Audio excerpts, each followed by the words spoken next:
Hello students, पिछली class में हम लोगों ने किसी हाफ सेल यानी कि anodic half cell, cathodic half cell और कंप्लीट हाफ सेल के रिप्रेजेंटेशन, सेल रिएक्शन और उसके नस्ट इक्वेशन के बारे में पूरी डिटेल में बात की थी। अब उसी से रिलेटेड हम कुछ क्वेश्चंस करेंगे। तो आप पहले क्वेश्चन का फॉर्मेट समझ लो। जैसे मान लो हम एक कंप्लीट सेल की बात करें, हमने एक इलेक्ट्रोकेमिकल सेल बनाया था और उस इलेक्ट्रोकेमिकल सेल का कंस्ट्रक्शन कुछ इस तरीके से हमने किया था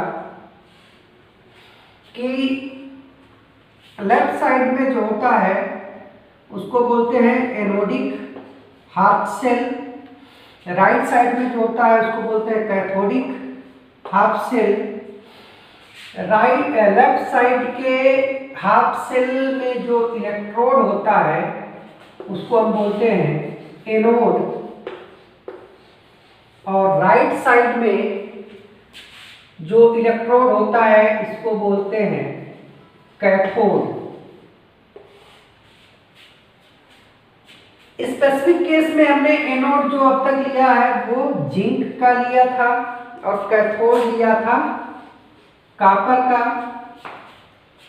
एनोडिक हाफ सेल का इलेक्ट्रोलाइट था जिंक सल्फेट का एक्वस सॉल्यूशन और कैथोडिक हाफ सेल का था कॉपर सल्फेट का एक्वस सॉल्यूशन। अब क्वेश्चन जब आप बनेगा तो एनोडिक हाफ सेल का रिप्रेजेंटेशन हमने आपको बताया था कि ये हम लोग रिप्रेजेंट करते हैं, पहले लिखते हैं इलेक्ट्रोड सिंगल वर्टिकल लाइन और फिर इसका या तो हम एक्वस सॉल्यूशन लिख लेते हैं या सिंपली उसका आयन लिख लेते हैं। इसी तरीके से जो कैथोडिक हाफ सेल में रिएक्शन होती है उसमें पहले इलेक्ट्रोलाइट लिखते हैं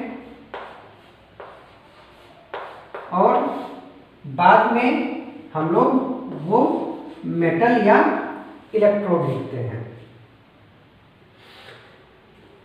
जो नस्ट इक्वेशन हमने लिखी थी, अब देखो क्वेश्चन में ना इस एनोडिक हाफ सेल के लिए आपको रिएक्शन जो ऑक्सीडेशन की हो रही है इसका ऑक्सीडेशन पोटेंशियल स्टैंडर्ड कंडीशन में, ऑक्सीडेशन पोटेंशियल स्टैंडर्ड कंडीशन में गिवन होगा क्वेश्चन में। सिमिलरली कैथोडिक हाफ सेल के लिए जो रिडक्शन पोटेंशियल होगा, रिडक्शन पोटेंशियल वो भी गिवन होगा, ठीक। और फिर इस पे तीन तरह से क्वेश्चन बनेंगे। आप समझो कि पहला सिर्फ वो एनोडिक हाफ सेल लेंगे, दूसरे केस में वो कैथोडिक हाफ सेल ले सकते हैं और थर्ड केस में वो कंप्लीट इलेक्ट्रोकेमिकल सेल ले सकते हैं, ठीक है। अगर एनोडिक हाफ सेल होगा तो उसके लिए ऑक्सीडेशन होता है तो स्टैंडर्ड कंडीशन में ऑक्सीडेशन पोटेंशियल आपको दिया होगा। अगर कैथोडिक हाफ सेल है तो स्टैंडर्ड कंडीशन में रिडक्शन पोटेंशियल आपको गिवन होगा। अगर कंप्लीट सेल है तो उसमें एनोडिक हाफ सेल भी होगा, कैथोडिक हाफ सेल भी होगा, तो स्टैंडर्ड कंडीशन में ऑक्सीडेशन पोटेंशियल दिया होगा और स्टैंडर्ड कंडीशन में रिडक्शन पोटेंशियल भी दिया होगा। और इस इंफॉर्मेशन के साथ आपसे पूछा जाएगा अगर एनोडिक हाफ सेल है तो किसी गिवन कंडीशन में इलेक्ट्रोड पोटेंशियल, ऑक्सीडेशन पोटेंशियल आपसे पूछा जाएगा।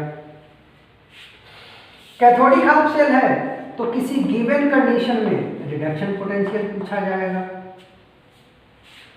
और कंप्लीट सेल है तो गिवन कंडीशन में आपसे सेल का पोटेंशियल पूछा जाएगा। और इसके लिए हम लोगों ने नस्ट इक्वेशन पढ़ा था। नस्ट इक्वेशन, अगर ऑक्सीडेशन पोटेंशियल है तो ये था E equals to E naught oxidation potential, ये भी oxidation potential, minus 0.059 upon n log जो भी कीटायन होगा उसका कंसंट्रेशन। अगर यही रिडक्शन हाफ सेल के लिए देखते थे तो ये होता था ERP बराबर E नॉट RP माइनस के जगह प्लस हो जाता था 0.059 upon n log active mass of ion active. और अगर कंप्लीट सेल होता था तो इसके लिए हम लोग निकालते थे ई सेल बराबर E naught cell minus 0.059 upon n log product upon reactant का एक्टिव मास। तो 3 तरह से क्वेश्चन हमसे पूछे जाएंगे। कभी वो केवल एनोडिक हाफ सेल की बात करेंगे, ई नॉट देंगे, और किसी गिवन कंडीशन में आपसे ऑक्सीडेशन पोटेंशियल पूछेंगे।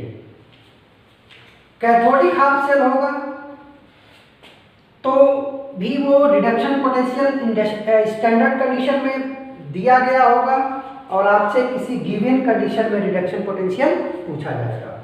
और अगर कैथोडिक कंप्लीट हाफ सेल है तो कंप्लीट हाफ सेल के केस में एनोडिक हाफ सेल और कैथोडिक हाफ सेल का आपको स्टैंडर्ड कंडीशन में इलेक्ट्रोड पोटेंशियल दिया होगा और उसके बाद आपसे किसी गिवन कंडीशन में उस सेल का इलेक्ट्रोड पोटेंशियल पूछा जाएगा।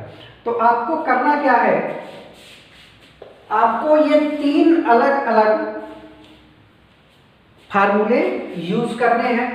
अब इसको जनरलाइज कर लेते हैं। हमें 3 अलग अलग फार्मूले एक्चुअल में नहीं यूज करने होते हैं।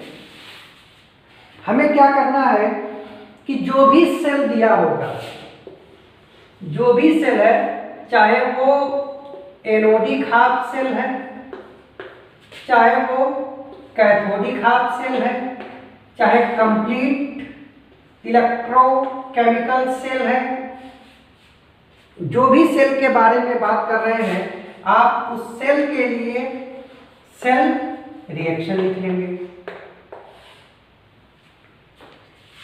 सेल रिएक्शन लिख लिया। जैसे मान लो हम लिखते चलते हैं एनोडिक हाफ सेल है तो एनोडिक हाफ सेल पे हमेशा ऑक्सीडेशन होता है, यानी कि इसके लिए अगर हम कहें तो ये जिंक सॉलिड कन्वर्ट होगा Zn प्लस में, और वही क्वेश्चन में इसके लिए ई नॉट की वैल्यू गिवन होगी।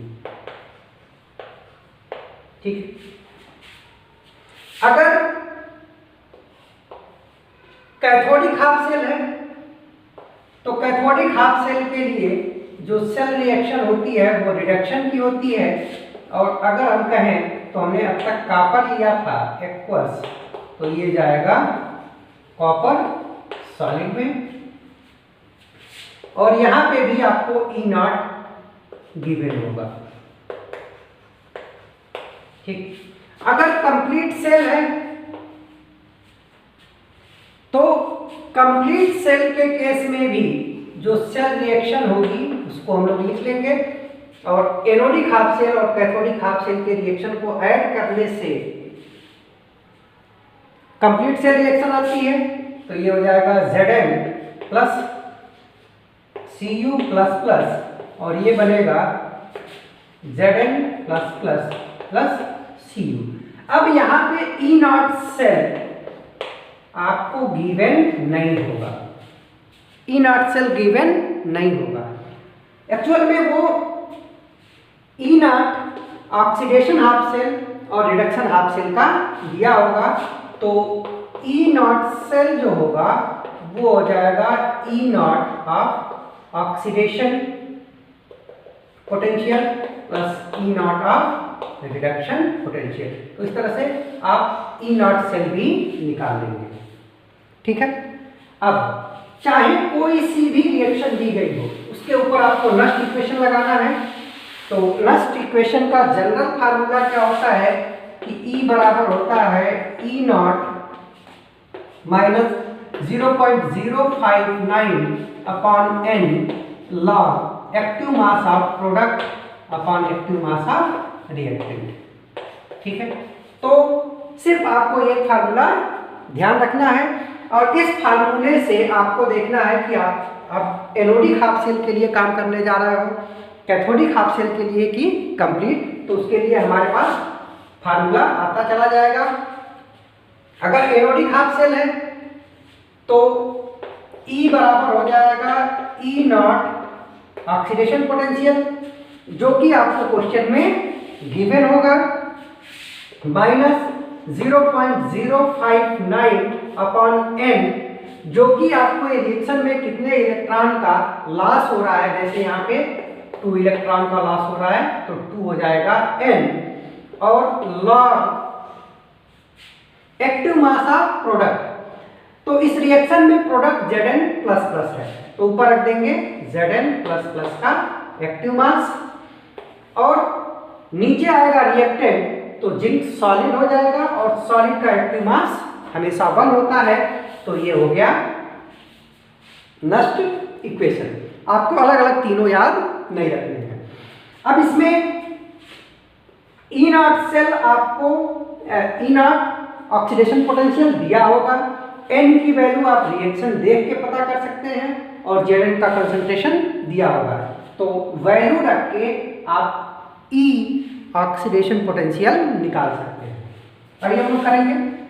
सिमिलरली अगर हमको कैथोडिक हाफ शेल के लिए बात कर रहे हैं तो ये हो जाएगा E naught reduction potential minus 0.059 upon n log, formula भी वही है प्रोडक्ट अपॉन रिएक्टेंट, लेकिन इस केस में प्रोडक्ट सॉलिड है तो सॉलिड का कंसंट्रेशन 1 होता है, तो यहाँ पे 1 हो जाएगा, और नीचे रिएक्टेंट एक्वस सॉल्यूशन का आयन है तो Cu+ लिख देंगे, जो भी आयन होगा एक्वस, और इसको जब ऊपर ले जाते हैं तो ऊपर जाता है तो यहाँ पे प्लस आ जाता है, और ये वैल्यू बन जाती है एक्टिव मास ऑफ आयन।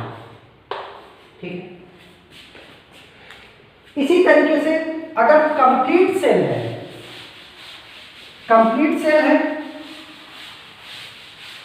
तो कंप्लीट सेल में आपको एनोडिक हाफ शेल भी दिया होगा, कैथोडिक हाफ शेल भी दिया गया होगा, और उसके लिए अगर ई सेल निकालना है तो आप रखेंगे E naught cell minus 0.059 upon n log. Complete cell ये हो गया, तो पहले रखेंगे प्रोडक्ट, तो प्रोडक्ट Zn+,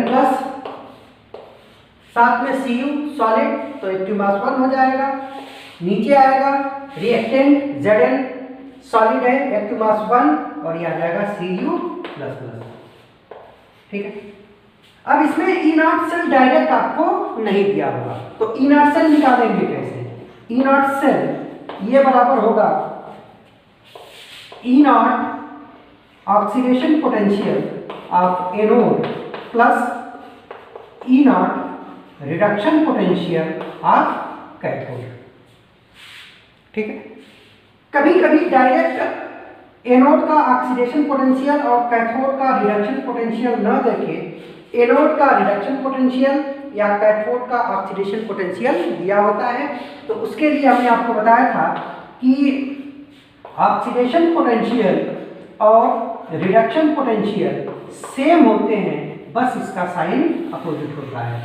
तो अगर डायरेक्ट एनोड का ऑक्सीडेशन पोटेंशियल नहीं दिया है, कैथोड का रिडक्शन पोटेंशियल नहीं दिया है, तो आप उसको इस फार्मूले के हेल्प से ऑक्सीडेशन पोटेंशियल ऑफ एनोड और रिडक्शन पोटेंशियल आप कैथोड में चेंज कर सकते हैं। तो ये है हमारा बेसिक पैटर्न।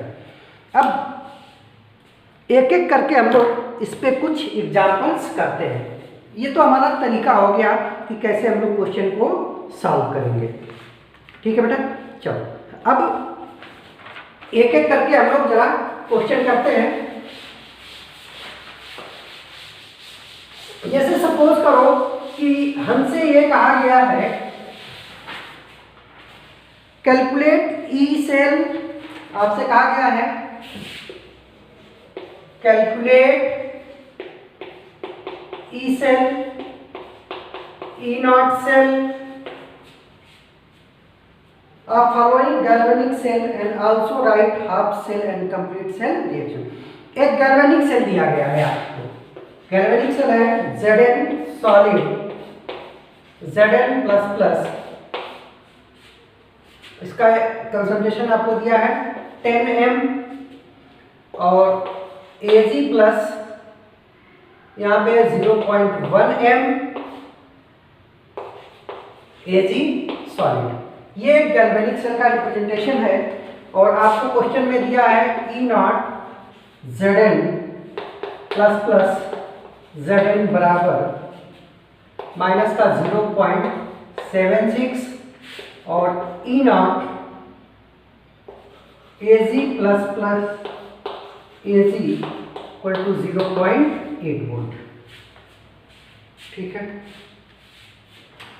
देखो बेटा आपको एक गैल्वेनिक सेल दिया गया है ये, और उस गैल्वेनिक सेल के लिए जिंक का रिडक्शन पोटेंशियल और सिल्वर का रिडक्शन पोटेंशियल दिया गया है और आपसे कहा जा रहा है कि E cell, E naught cell, half cell और कंप्लीट सेल का रिप्रेजेंटेशन करना है आपको।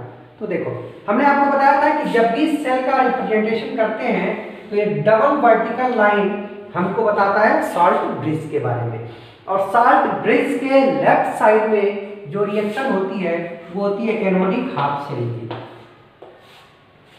और राइट साइड में जो रिएक्शन होती है वो होती है कैथोडिक हाफ सेल की। एनोडिक हाफ सेल में हमेशा ऑक्सीडेशन की रिएक्शन होती है और कैथोडिक हाफ सेल में हमेशा रिएक्शन रिडक्शन की होती है। तो अगर हमको रिप्रेजेंट करना है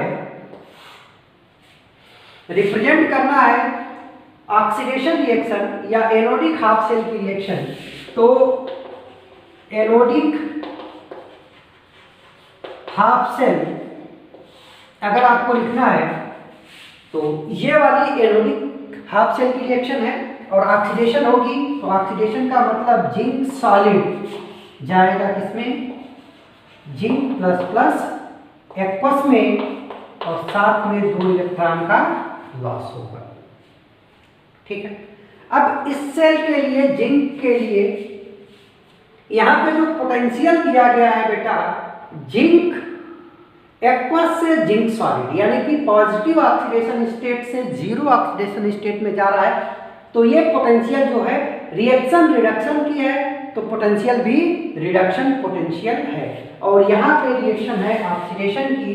तो अभी हमने कहा कि ऑक्सीडेशन पोटेंशियल और रिडक्शन पोटेंशियल की वैल्यू सेम होती है, बस साइन निगेटिव होता है। ठीक है, तो जो रिएक्शन होगी, ऑक्सीडेशन की रिएक्शन है तो ऑक्सीडेशन पोटेंशियल लिखेंगे, नहीं डायरेक्ट दिया है तो उसको चेंज करेंगे, रिडक्शन की रिएक्शन है तो रिडक्शन पोटेंशियल लिखेंगे। यहाँ पे ऑक्सीडेशन की रिएक्शन है तो ऑक्सीडेशन पोटेंशियल लिखेंगे ई नॉट, और ये अब रिवर्स हो जाएगा Zn प्लस प्लस, और इसकी वैल्यू अब हो जाएगी, पहले माइनस है तो अभी हो जाएगी प्लस का 0.76। ठीक है, तो ये एनोडिक हाफ सेल का रिप्रेजेंटेशन हो गया, और ये हो गया oxidation potential of anodic half cell. Similarly अगर आपको कैथोडिक हाफ सेल लिखना है तो कैथोडिक हाफ सेल पे रिडक्शन की रिएक्शन होगी, और ये वाला पार्ट होता है कैथोडिक हाफ सेल के लिए, तो रिडक्शन का मतलब गेन ऑफ इलेक्ट्रॉन, यानी कि अब एक्वस से सॉलिड में जाएगा, तो लिख देंगे Ag प्लस इलेक्ट्रॉन और ये जाएगा Ag सॉलिड। और जो पोटेंशियल होगा वो होगा Ag प्लस Ag सॉलिड, और ये पोटेंशियल होगा कैथोडिक हाफ सेल के लिए रिडक्शन पोटेंशियल। और देखो क्वेश्चन में रिडक्शन पोटेंशियल ही दिया गया है, तो इसमें कोई चेंज करने की जरूरत नहीं है, डायरेक्ट आपने लिख दिया 0.8। ठीक है, अब आपको ये कंप्लीट सेल बनाना है, तो कंप्लीट सेल बनाते समय दोनों सेल के रिएक्शन को ऐड करेंगे। ऐड करते समय सिर्फ आपको एक ध्यान रखना है कि ये एक रिडॉक्स रिएक्शन है, और रिडॉक्स रिएक्शन में जितने इलेक्ट्रॉनों का लॉस होगा उतने इलेक्ट्रॉनों का गेन होगा। कहने का मतलब कि ऑक्सीडेशन हाफ सेल में जितने इलेक्ट्रॉनों का लॉस हो रहा है 2 इलेक्ट्रॉनों का, रिडक्शन हाफ सेल में भी उतने ही इलेक्ट्रॉनों का गेन होना चाहिए। अभी आपको यहाँ पे 1 इलेक्ट्रॉन का गेन दिखा रहा है, तो लॉस और गेन बराबर करने के लिए आप नीचे वाली रिएक्शन में 2 से मल्टीप्लाई कर देंगे, तो ये भी 2 हो जाएगा, ये भी 2 हो जाएगा और ये भी 2 हो जाएगा। ध्यान रखना, जो इलेक्ट्रोड पोटेंशियल होता है वो वो इंटेंसिव प्रॉपर्टी होती है, मास डिपेंडेंट नहीं होता है। तो आप इस इक्वेशन में लॉस और गेन बराबर करने के लिए 2 से मल्टीप्लाई जरूर किए, बट गलती से जो इलेक्ट्रोड पोटेंशियल है उसमें 2 से मल्टीप्लाई नहीं करना। इलेक्ट्रोड पोटेंशियल इंटेंसिव प्रॉपर्टी है, मास डिपेंडेंट नहीं है। ध्यान आपको सिर्फ इतना रखना है कि लॉस और गेन बराबर करने के लिए इस इक्वेशंस में एज पर रिक्वायरमेंट हम किसी नंबर से मल्टीप्लाई करेंगे, लेकिन उस नंबर से मल्टीप्लाई इलेक्ट्रोड पोटेंशियल में नहीं करेंगे। ठीक है, अब देखो लॉस और गेन बराबर हो गया, कैंसिल हो जाएंगे। नेट रिएक्शन क्या बनेगी? Zn प्लस 2 Ag प्लस, और इधर बन जाएगा Zn प्लस 2 Ag, और अब ये बन जाएगा E0 सेल। और E0 सेल कैसे बनेगा? Oxidation potential of anodic half cell, उसमें ऐड कर देंगे reduction potential of cathodic half cell, तो इन दोनों को ऐड करेंगे तो आ जाएगा, आप ऐड करोगे तो आ जाएगा 6 और 1.56। ठीक है बेटा, तो ये हो गया 1.56 वोल्ट। ठीक है, अब आपको यहाँ पे कंसंट्रेशन दे रखा है Zn प्लस का, तो यहाँ पे इसका कंसंट्रेशन लिख लो 10m, और सिल्वर का कंसंट्रेशन दे रखा है सिल्वर आयन का 0.1। अब वैल्यू रख के इक्वेशन सॉल्व करेंगे। चलो, तो इसके लिए इतना काम तो हम पहले कर लेंगे, फिर उसके बाद इस रिएक्शन के लिए हम लोग नेक्स्ट इक्वेशन लिखेंगे। तो ये बराबर होगा E बराबर E0 cell minus 0.059 upon n log product का एक्टिव मास अपॉन रिएक्टेंट का एक्टिव मास। E0 सेल आपने निकाल लिया है, कितना है? E0 सेल है 1.56 माइनस 0.059 अपॉन n की वैल्यू हो गई 2 लॉग। अब प्रोडक्ट साइड में आएगा जिंक का एक्टिव मास, तो यहाँ पे लिखेंगे एक्टिव मास ऑफ जिंक, और नीचे एक्टिव मास ऑफ सिल्वर। और बेटा हमने बताया था कि एक Kc होता है, अगर आप इस रिएक्शन के लिए Kc की वैल्यू लिखते हो, जैसे मान लो हमने कहा था Zn plus 2Ag plus plus, और ये हो जाएगा Zn प्लस 2Ag, तो इसके लिए अगर आप Kc की वैल्यू लिखते हो तो ये होता है Zn प्लस प्लस, और मैंने बताया था कि ये कोफिशिएंट हमेशा जाता है इसमें पावर में। इधर हो जाएगा Zn और ये हो जाएगा Ag प्लस का पावर 2। अब ये 1 हो जाएगा, ये 1 हो जाएगा, तो Kc आ जाएगा Zn प्लस प्लस और नीचे आ जाएगा Ag प्लस का स्क्वायर। तो बात आपको सिर्फ इतनी समझनी है कि ये कोफिशिएंट हमेशा कंसंट्रेशन के पावर में जाता है। Zn का कोफिशिएंट 1 है तो पावर 1 होगा, 1 लिखते नहीं है। सिल्वर आयन का कोफिशिएंट 2 है तो यहाँ पे पावर 2 हो जाएगा। ठीक है, इस चीज को बहुत ध्यान से याद रखना है। अब वैल्यू रख दो, ये हो गया 1.56 माइनस, इसको हम कैलकुलेशन करते समय रखते हैं 0.6 अपॉन 2 लॉग जिंक का एक्टिव मास कितना है बेटा? एक्टिव मास मोलर कंसंट्रेशन होता है 10 और इसके लिए हो जाएगा 0.1 और इसका स्क्वायर। ठीक है, कैलकुलेट करो। 1.56 माइनस 0.03 लॉग 10 इंटू, देखो 0.1 का मतलब है 10 टू द पावर माइनस 1 और इसका पावर किया 2 तो 10 टू द पावर माइनस 2 और 10 टू द पावर माइनस 2 जब ऊपर जाएगा तो 10 टू द पावर 2 हो जाएगा। तो अब ये बन जाएगा 1.56 minus 0.03 log 10 to the power 3 और 10 टू द पावर 3 का मतलब होता है 1000 और 1000 लॉग 1000 की वैल्यू होती है 3, तो ये हो जाएगा 1.56 माइनस 0.03 इंटू 3। अब इसको सॉल्व कर लेंगे, आंसर आ जाएगा 1.56 माइनस 0.09, ये हो गया आंसर। तो बेसिकली हमको करना क्या है?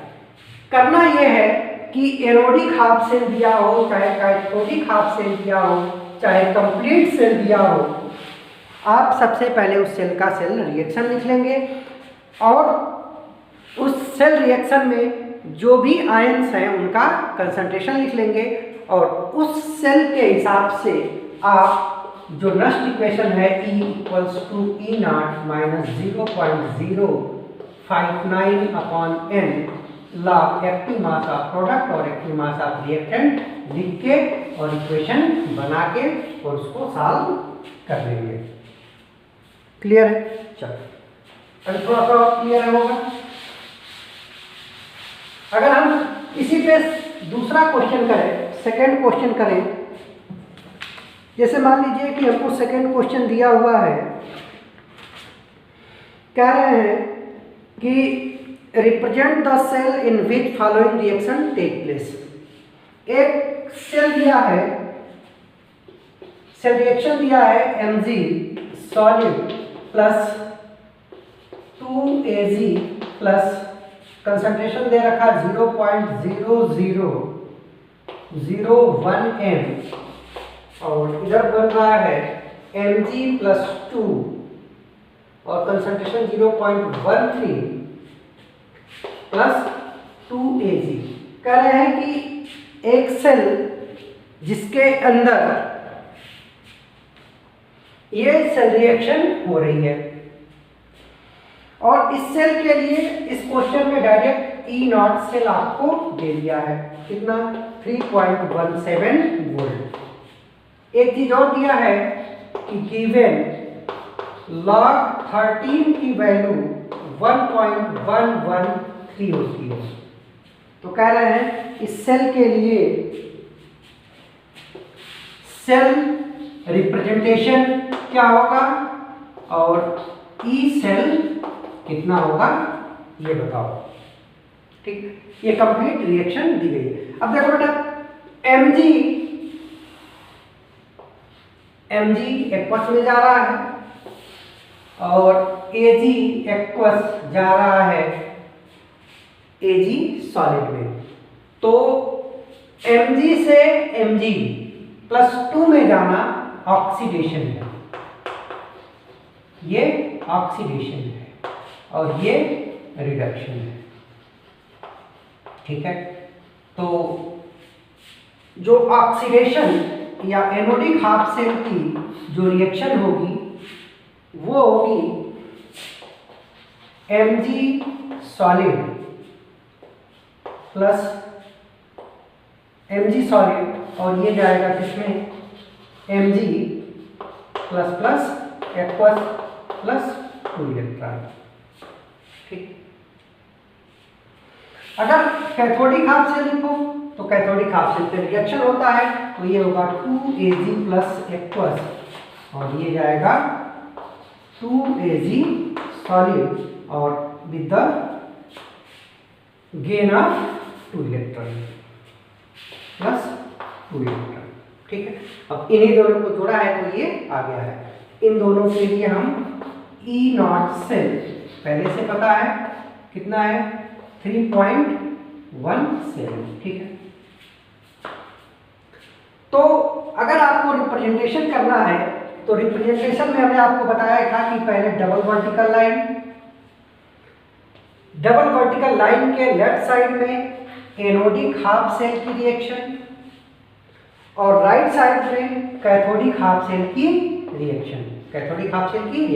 तो एनोडिक हाफ सेल पे रिएक्शन हो रही है Mg से Mg प्लस में। इसका रिप्रेजेंटेशन पहले इलेक्ट्रोड तो ये हो जाएगा Mg solid single vertical line Mg plus plus और आयन के नीचे इसका कंसंट्रेशन तो ये है 0.13 m।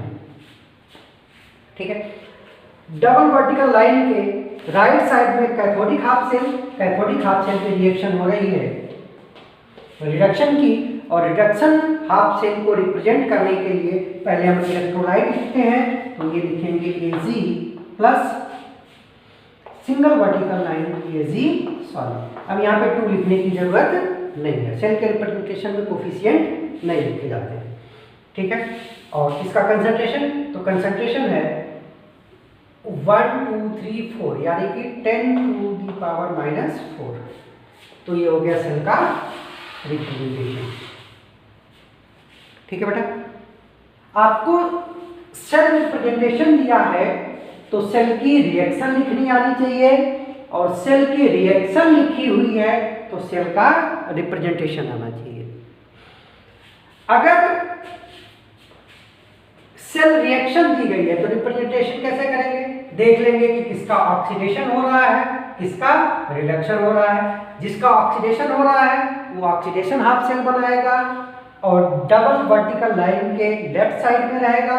जिसका रिडक्शन हो रहा है वो रिडक्शन हाफ सेल बनाएगा और वो डबल वर्टिकल लाइन के राइट साइड में रहेगा।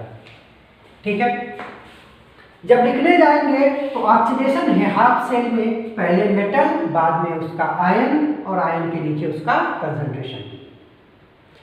कैथोडिक हाफ सेल जब लिखने जाएंगे तो पहले आयन बाद में उसका इलेक्ट्रोड और आयन के नीचे उसका कंसंट्रेशन। तो ये हो गया रिप्रेजेंटेशन। जब सेल रिएक्शन से सेल का रिप्रेजेंटेशन। अब सेल रिएक्शन से सेल के रिप्रेजेंटेशन से रिएक्शन लिखनी है तो उसमें क्या करना है आपको ऑक्सीडेशन और रिडक्शन की रिएक्शन अलग अलग करके लिख लेनी है। जैसे Mg है तो पहले लिख लेंगे, फिर ये एक्वस आ जाएगा, फिर बाद में एरो के दूसरे साइड में Mg और एक्वस सॉलिड। ठीक है, तो ये आपको रिप्रेजेंटेशन आना चाहिए। अब आपने रिप्रेजेंटेशन कर लिया, यही आपसे पूछा गया था। अब ई सेल पूछा गया है तो ई सेल के लिए आप नस्ट इक्वेशन लगाएंगे। चलेंगे हमेशा जनरल से ही कि E बराबर होता है E0 cell -0.059 upon n log active mass of product upon active mass of reactant. ठीक है, E0 सेल आपको दे रखा है 3.17 माइनस 0.06 लिख लेंगे, n की वैल्यू 2 है log। अब देखो प्रोडक्ट साइड में सिर्फ आएगा Mg प्लस 2। क्यों? क्योंकि ये सॉलिड है, इसका एक्टिव मास 1 आता है। और रिएक्टेंट साइड में आएगा सिर्फ सिल्वर Ag प्लस, बट इसका कोफिशिएंट 2 है तो ये कोफिशिएंट हमेशा आएगा पावर। ठीक, अब बस अब कोई काम नहीं है। 3.17 माइनस 0.03 लॉग मैग्नीशियम आयन का कंसंट्रेशन लिखेंगे तो ये लिखेंगे 0.13 और नीचे लिख देंगे इसका कंसंट्रेशन कितना आएगा बेटा, 10 to the power 1 2 3 4 10 to the power minus 4। ठीक है, ये हो जाएगा 10 टू द पावर माइनस 4। ठीक, और इसका है स्क्वायर। चलो साफ करो, 3.17 माइनस 0.03 लॉग, इसको ऊपर ले जाओ तो 10 के पावर 8 हो जाएगा और ये 13 की लाग की वैल्यू दी गई है तो आप 13 के टर्म में इसको चेंज करोगे तो ये हो जाएगा 13 इंटू 10 के पावर, ये ऊपर गया है। पीडीएफ नोट्स में देखना यहाँ पे ये 8 हो जाएगा और मतलब 10 टू द पावर 8 होगा और उसमें से 2 पावर इसको 13 बनाने में कम हो जाएंगे, ये हो जाएगा 10 टू द पावर 6। ठीक है, अब इसको हम लोग, हमने आपको बताया था log a इंटू बी बराबर होता है log a plus log b। ठीक है, तो इसको अलग अलग हम लोग लिख सकते हैं। log 10 टू द पावर 6 और log 10 टू द पावर 6 की वैल्यू होती है 6, तो ये हो जाएगा 3.17 माइनस 0.03 इंटू 6 और log 13 की वैल्यू आपको दे रखी है, ये हो जाएगा 3.17 माइनस 0.03 इंटू 6 इंटू 1.113। इसको सॉल्व करोगे तो आंसर आ जाएगा। ठीक है बेटा, चलो तो आपको ज्यादा फार्मूले नहीं याद रखते हैं, बेसिक कॉन्सेप्ट एक नस्ट इक्वेशन और उसका एप्लीकेशन ध्यान रखना है। चलो इसी सीक्वेंस में हम लोग एक दूसरा क्वेश्चन करते हैं। क्या रखे हैं कि for the cell notation, question है फॉर द सेल नोटेशन, आपको सेल का नोटेशन दे रखा है। क्या दे रखा है सेल नोटेशन? सेल नोटेशन है Cu सॉलिड CuSO4 और इसका कंसंट्रेशन दे रखा है 2m double vertical line AgCl Ag और AgCl का कंसंट्रेशन न देके Ksp दिया है। देखो बेटा, हमने आपको बार बार बताया है कि आजकल जो एग्जाम का पैटर्न है, हमारे पास चैप्टर है, अगर 11th और 12th का मिला लो तो लगभग 50 से 60 चैप्टर है और क्वेश्चन सिर्फ आते हैं नीट में 45 क्वेश्चन, तो हर चैप्टर से एक क्वेश्चन भी नहीं आता है। तो उसके लिए एग्जामिनर क्या करता है कि 2 या 2 से अधिक चैप्टर का कॉन्सेप्ट मिक्स करके, ताकि आपको एक साथ कई चीज़ें टेस्ट हो सके, और 2 या 2 से अधिक चैप्टर के कॉन्सेप्ट मिक्स करके एक क्वेश्चन बना देता है। देखो ये 11 का Ksp आ गया, Ksp की वैल्यू दे रखी है, इसके साथ आपको दे रखा है E0 Cu प्लस 2 Cu बराबर 0.34 वोल्ट और साथ में दे रखा है E0 Ag प्लस Ag बराबर 0.8 वोल्ट। तो कह रहा है कि आपको ई सेल बताना है, तो ई सेल कितना होगा? ठीक है बेटा, पहले तो आप इस सेल नोटेशन से सेल रिएक्शन लिखो। तो सेल नोटेशन से ये होता है एनोडिक हाफ सेल और ये होता है cathodic half cell. Anodic half cell में एक ऑक्सीडेशन होता है, तो ऑक्सीडेशन की रिएक्शन लिख लेंगे Cu सॉलिड और एरो के दूसरी तरफ बनेगा Cu++ एक्वस। अब कैथोडिक हाफ सेल, तो कैथोडिक हाफ सेल में आपको रिडक्शन लिखना है, तो यहाँ पे आ जाएगा Ag+ और इधर आ जाएगा Ag सॉलिड। बैलेंस करने के लिए आपको यहाँ पे 2 रखना पड़ेगा और यहाँ पे भी 2 रखना पड़ेगा। तो ये कंप्लीट सेल हो गई। और इस सेल के लिए E0 cell anodic half cell का ऑक्सीडेशन पोटेंशियल और कैथोडिक हाफ सेल का रिडक्शन पोटेंशियल। देखो डायरेक्ट मत लिखो, अभी स्टेप बाय स्टेप ही सीखो, ज़्यादा सही है। चलो पहले तो लिखो anodic half cell. Anodic half cell, तो एनोडिक हाफ सेल के लिए ऑक्सीडेशन होगा, ये होगा Cu सॉलिड और ये जाएगा Cu++ प्लस 2 इलेक्ट्रॉन। और इसके लिए E0 आपको ऑक्सीडेशन पोटेंशियल लिखना है, तो कॉपर का ऑक्सीडेशन पोटेंशियल लिखना है, कॉपर से Cu+, और आपको दिया क्या है रिडक्शन पोटेंशियल, तो रिडक्शन पोटेंशियल दिया है तो इसको माइनस करके लिखेंगे, ये हो जाएगा -0.34। ठीक है। अब कैथोडिक हाफ सेल लिखो, तो कैथोडिक हाफ सेल में हम लोग रिडक्शन लिखते हैं, तो ये हो जाएगा Ag+ और इधर जाएगा तो ये बनेगा Ag सॉलिड। यहाँ पे 1 इलेक्ट्रॉन लेके इलेक्ट्रॉन लॉस गेन बराबर करना है, तो यहाँ पे भी 2 हो जाएगा, यहाँ पे भी 2 हो जाएगा, यहाँ पे भी 2 हो जाएगा।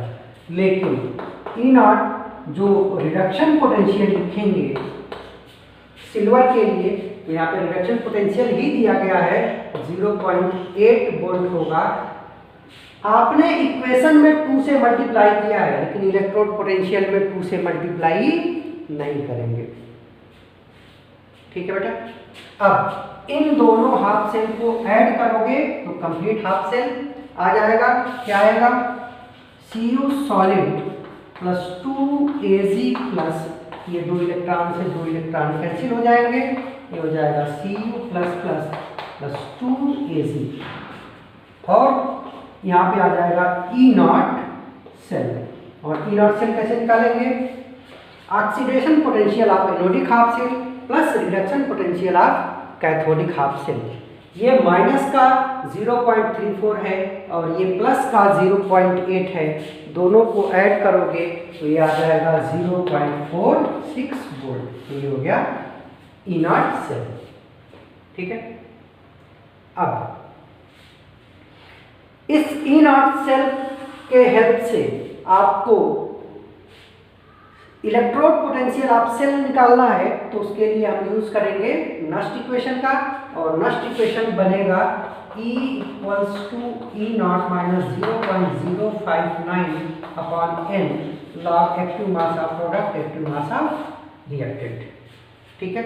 इसको और सॉल्व करो तो ये बराबर हो जाएगा E0 सेल आपको दिया है 0.46 माइनस 0.06 अपॉन 2 लॉग। अब देखना प्रोडक्ट में आएगा Cu++ और रिएक्टेंट में आएगा Ag+ का पावर 2। यानी कि अब हमको इनका कंसंट्रेशन चाहिए होगा, बाकी सारी चीजें हो जाएंगी। चलो अब देखो कंसंट्रेशन डायरेक्ट तो हमको नहीं दिया है, तो हम लोग कैसे निकालेंगे? हमारा अगर कॉन्सेप्ट क्लियर है, इसके लिए Ksp की वैल्यू क्या होगी? Ksp बराबर होगा S², यानी कि S बराबर हो जाएगा √Ksp। और इसकी वैल्यू दे रखी है 10⁻⁻10, ये हो जाएगा 10⁻⁵। और जो S की वैल्यू होती है, सॉलिडिटी होती है, वही सिल्वर आयन का भी कंसंट्रेशन होता है। हमने आपको आयनिक इक्विलिब्रियम में ये वाली बात बताई थी। ठीक है बेटा। तो इनडायरेक्ट आपको Ksp दिया है और वो चेक कर रहा है कि क्या आप Ksp से सिल्वर आयन का एक्टिव मास या कंसंट्रेशन निकाल सकते हैं कि नहीं। ठीक है। तो आपको 12th में हर चीज़ बहुत अच्छे से आ जाए, अच्छे लेवल का क्वेश्चन कर लें। इसके लिए बहुत ज़रूरी है कि आप 11th की चीज़ों को साथ में रिवाइज करते चलें। अब आ जाओ, ई बराबर हो जाएगा 0.06 माइनस 0.06/2 लॉग कॉपर आयन का कंसंट्रेशन दे रखा है 2 और नीचे आपने इसका निकाल लिया 10⁻⁻5 और इसका पावर हो जाएगा 2। अब सॉल्व कर लो, 0.46 माइनस 0.03 लॉग 2 इंटू 10⁻10 हो जाएगा।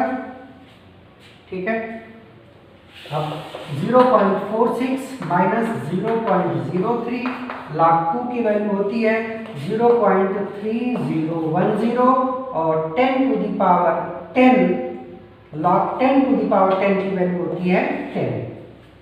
ये सब हमने प्रॉपर्टीज में बताया था। अब बस इसको सॉल्व करोगे आंसर आ जाएगा। ठीक है बेटा, तो इस तरीके से आप इससे रिलेटेड क्वेश्चंस कर सकते हैं। ठीक है, बाकी क्वेश्चन आप प्रैक्टिस करेंगे, नहीं आता है तो फिर मैं आपको डाउट के रूप में इसको सॉल्व करूंगा। Thank you.